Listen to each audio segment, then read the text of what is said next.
Are parts trends? Have I been influenced to prefer the middle part? I don't know. What do we think? Are we ready to get our life together? Hopefully! All right, hello friends and welcome back. I'm Christina and Manita and I love all things thrifty and crafty and naturey, and today we are getting my life together. So we're gonna do a little bit of organizing my sewing area. We're going to hopefully feed my sourdough starter and my kefir grains. What else? Hopefully do a little minor mending, just a little mending, because I want to do a full mending video, but today we'll do just a little bit. And maybe just kind of getting into the mentality of, you know, life. Oh, and I also have a new craft that I want to try that I got in Italy, that my partner got for me in Italy. So stick around to the end to see what that is. But for now, let's get into it. Let's start with organizing my desk up a little bit.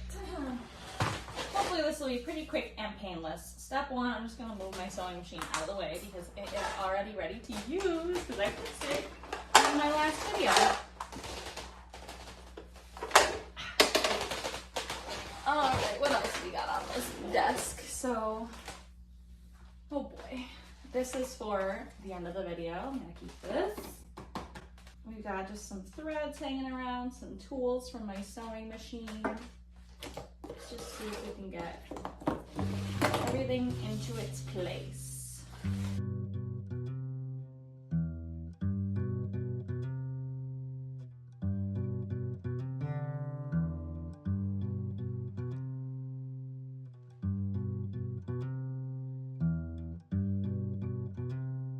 This is the project I was working on before we left when my sewing machine broke. It was for Karis's birthday. Maybe I'll still finish it. It was gonna be my first shirt with sleeves, and then I failed on the sleeves. And then it was gonna be a vest, and then my sewing machine broke, and it wasn't gonna be anything. So, high hopes for this very soon. Okay. That is so much better.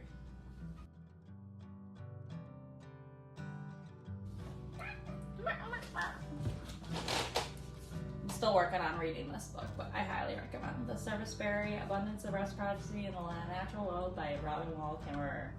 Check it out. Check it out. All right, so nothing too crazy or drastic, but wow, this is so nice. I've got the whole table now. Sometimes when I'm cutting something big and there's just stuff, I just like shove it farther and then it falls through the cracks. This is very nice. I think I might give it a wash real quick. A little spritz. And then we'll move on to task number 2. Okay, I'm just gonna use straight white vinegar because I ran out of all-purpose cleaner recently. Nice. Wipe down first. Okay. I made these little rags with an old towel. Okay, I think that's good. Perfect. White vinegar. And people complain about the smell, but literally as soon as it dries, you don't smell anything. So it is too easy and cheap to not do. Oh, it's so clean. Yay. Okay, so we're gonna let this dry. And let's get to task number 2, which is going to be feeding my starters and my kefir grains. And then maybe we'll get some breakfast while we're in the kitchen. All right, I guess this is another step to clean off this table so that we can do this.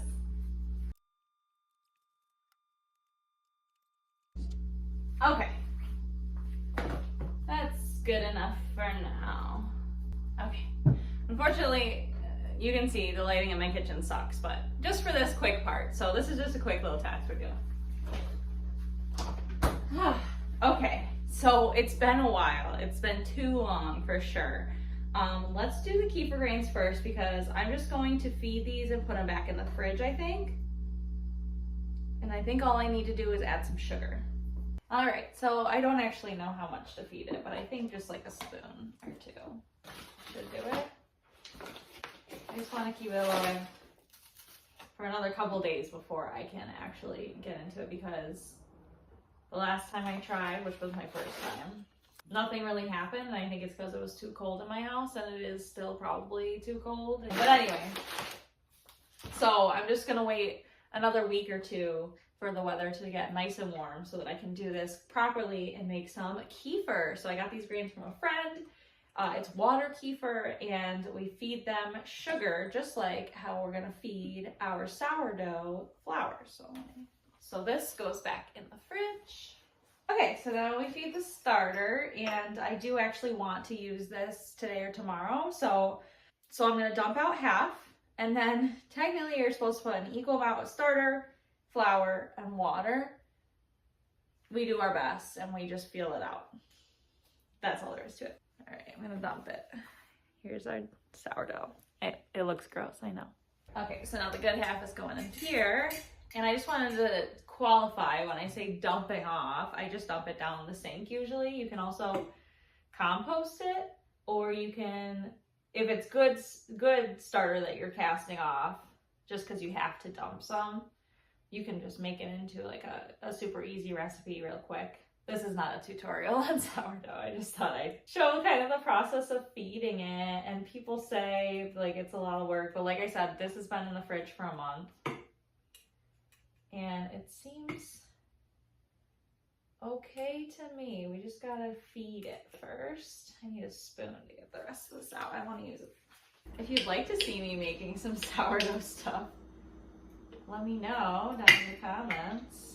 If any of these fun tasks that I do today feels like something you'd like to see more of, let me know. Okay, so I'm gonna start with, what is this, a third a cup. I usually feed it a third a cup. It might need a little more. So like I said, it should be even parts, but here we are. Okay, and then maybe we'll do 2. Just to make it extra happy, I've kind of neglected it lately. Okay, and now we need 2 of these of water. Should have just brought this to the sink. All right, let's see how we did. So it's kind of like making like pasta or bread or anything. You just kind of feel it out, and if it feels like you need more dry or wet, you add it. Should be pretty wet though, just not watery. All right, and then Karis hates this part, but he's not here. I love to tap off the spoon just to get as much as I can. Is that obnoxious?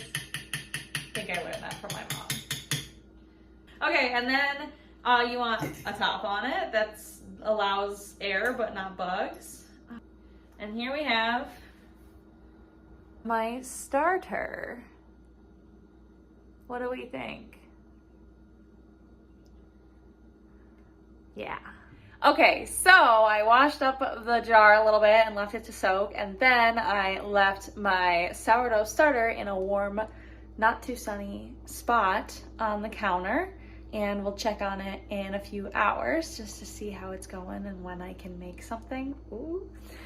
What is next? Next, I'm gonna eat some breakfast, and then we will go outside for a minute, I think. Let's get some sun on this nice day.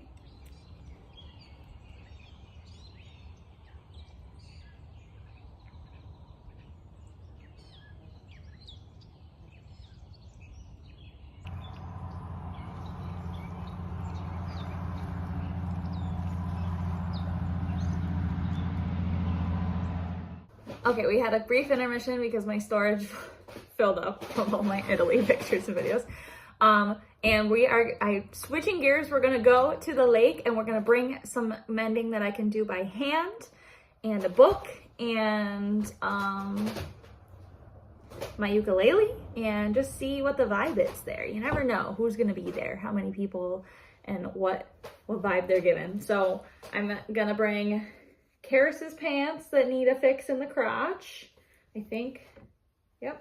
And then this top from my last video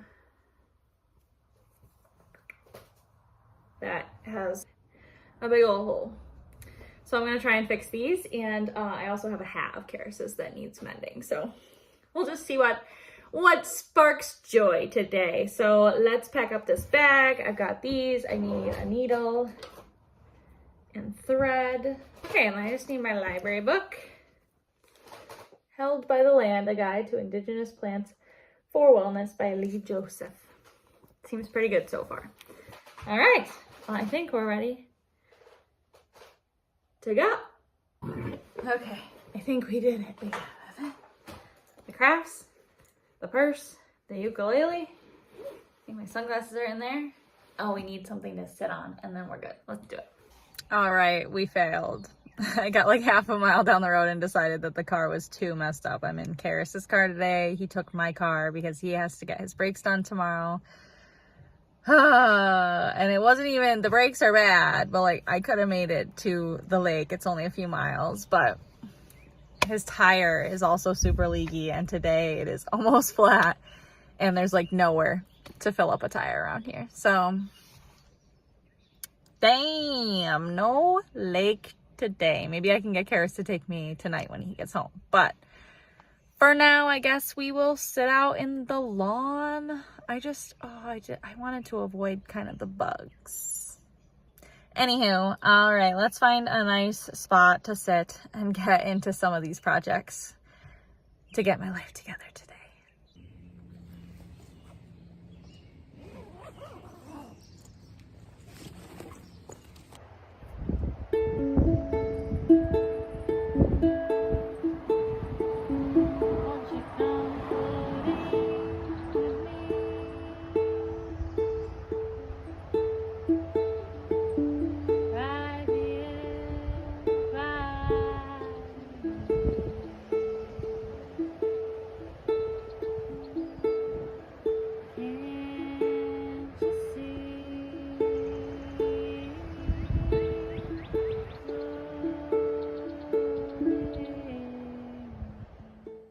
I played and enjoyed the sun, and then I got bit by many different kinds of bugs, unfortunately. And I came inside, but my storage was dead again, so I cleared out all of my, I went through all of my pictures and videos from Italy, and so we have just a couple things left. So I didn't do the other pair of pants when I was outside because I was thinking it'll be more durable if I do it on my machine anyway. So I'm going to sew that quickly on my machine. It's just like a couple of lines. And then we have a fun new craft to try. So stick around. In just a minute, we will get to the most exciting part of my day, I think. And I'm so excited to just like have spent this day with you and to show you kind of what I usually do in a day. Like I try to get some sun. I don't always organize things, but it feels good too. And like feeding my starter and things, just trying to get back into the rhythm of my normal life now that I'm back from the trip. This cat is like even more clingy than usual. But anyway, I'm just gonna grab my sewing machine and stop talking for a few minutes. And we're just gonna whip this up real quick so that the boy can wear his pants again.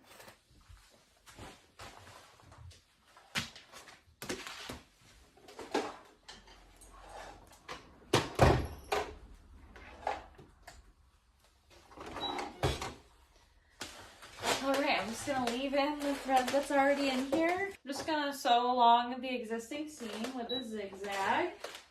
So I'm just gonna give it a good width because, whew, that's a lot. Yeah, we'll do this one first. Because he rips these apart often. This is not my first time fixing them.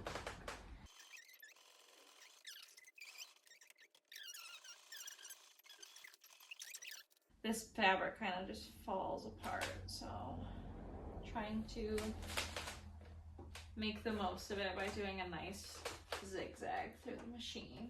And we just do it one way and then the other way. And I try and make it pretty even. We're done. I think that's it. Let me just cut off these threads.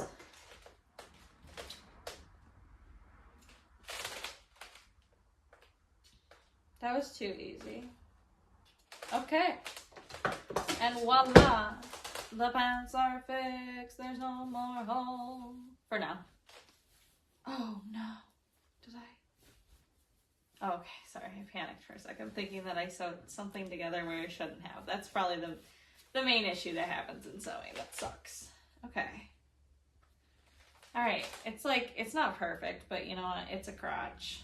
So, and these are really baggy pants anyway. I don't think it's gonna be noticeable. I might iron them if he complains, but otherwise, done. And now it's time for what I've been waiting for. Maybe you've been waiting for. When we were in Italy, it started in Venice. We started seeing all of these calligraphy pens. Is that what you would call this? Fountain pens? It's not a fountain pen. I'll look it up. I'm so sorry I didn't look it up already. I should have looked it up. Anyway, we saw a lot of them when we were in Venice. Karis bought me one our last day in Venice, and it's beautiful, and it was pretty cheap, and it says it's Murano glass. But anyway, I just want to give it a try. I've never used something like this before, and I know it's going to be hard. I have no delusions, but I thought it would be fun to film trying it out and seeing how it goes, and it might be rough, but we're going to give it a try. So let me just locate my paper. Okay, I've got some ink. There's blue ink. Inchiostro Blu. Made in Italy. Beautiful. And I got this little cat that Karis bought me separately.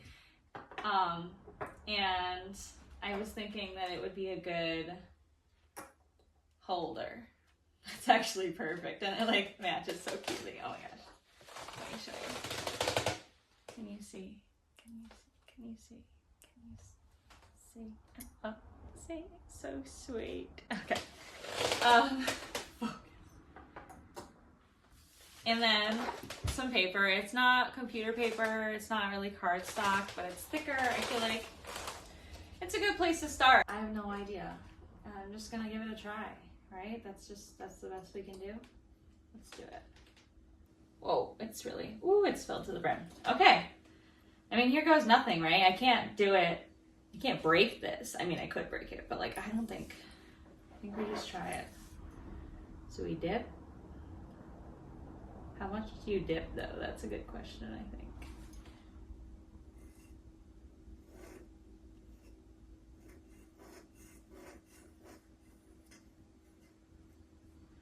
Okay, there's gotta be a technique here.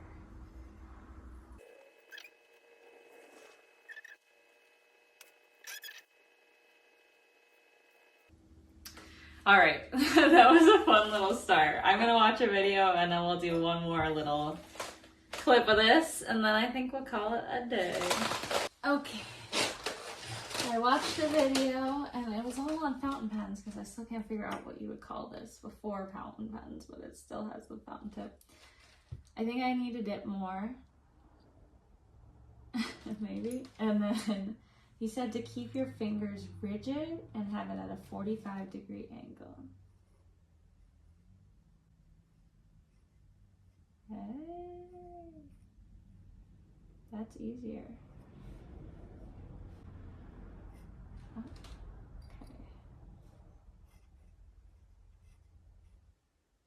Hey, that's pretty good.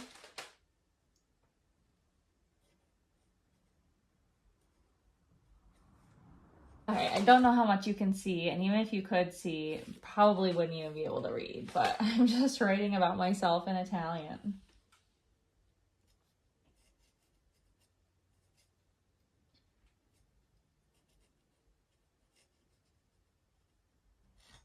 I can't get the G right. Wow, I'm totally blanking on F. Okay. Oops.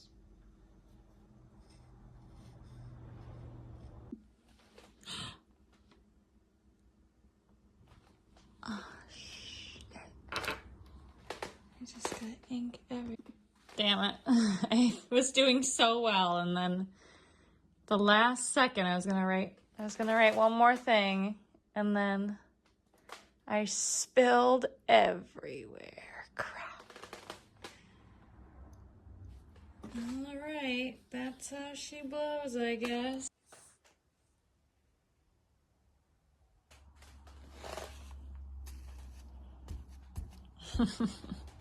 Not bad. All right, I should have known, but that ended up being messier than expected. I always do this. It was going so well, and then I got distracted and I dripped everywhere and I got panicky, so I cleaned it all up. The good news is it mostly came out of my fingers. My thumb's pretty bad. I think it mostly came off of the desk, and this desk isn't like super fancy anyway. But just something to keep in mind next time, to not dunk the pen so much. I think I just was like over dunking it, probably just because I wasn't getting like exactly the right finesse. But other than that, like, I think it went really well. I can understand why people would choose to write in this way instead. It feels like a good way to do, what do they call that when you're journaling? Like a train of thought? I don't think that's correct, but you get what I mean, where you're just journaling as things come to you. And I feel like with this, you have to kind of be quick as you're going, because the quickness, I think, is part of what makes it smooth and what makes like the ink work well. So like each word kind of, I just found myself kind of wanting to speed up and like get through the word. So this definitely showed me that I forgot a lot of the capital letters in cursive and maybe a couple of just the lowercase letters as well. So maybe I'll revisit those. I hear the kids these days don't even learn cursive. Come on now, kids. It's good stuff. I like using cursive. And especially, I'm glad that I know how to use it now that I have this cute little calligraphy pen. Is that what you call it? Is it a calligraphy pen? I'll look it up. I'll put it somewhere.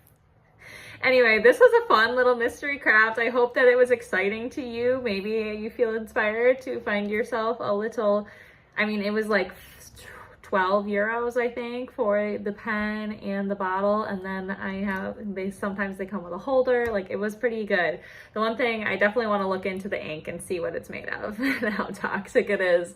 And the one thing that got me so excited about it was that if we find any inky caps, then we can make some ink. And I know, I think that would be really cool. So anyway, if you'd like to see more of me experimenting with the calligraphy, let me know. And I think that's a wrap for today. This was a fun little day hanging out. Thank you so much. Like, I've just had a good time hanging out with you, showing you, bringing you along on my day. It wasn't quite as eventful as I had thought in the beginning, but I think it was perfect. It was a perfect little day of just slowly living, taking the day as it comes, and having some tasks to complete, you know, as we can. So if this was fun to you, let me know, and please like and subscribe and hit the bell to be notified when I make my next video. And I hope you have just a wonderful week. Thank you so much for hanging out with me, and I'll see you in the next one. Bye.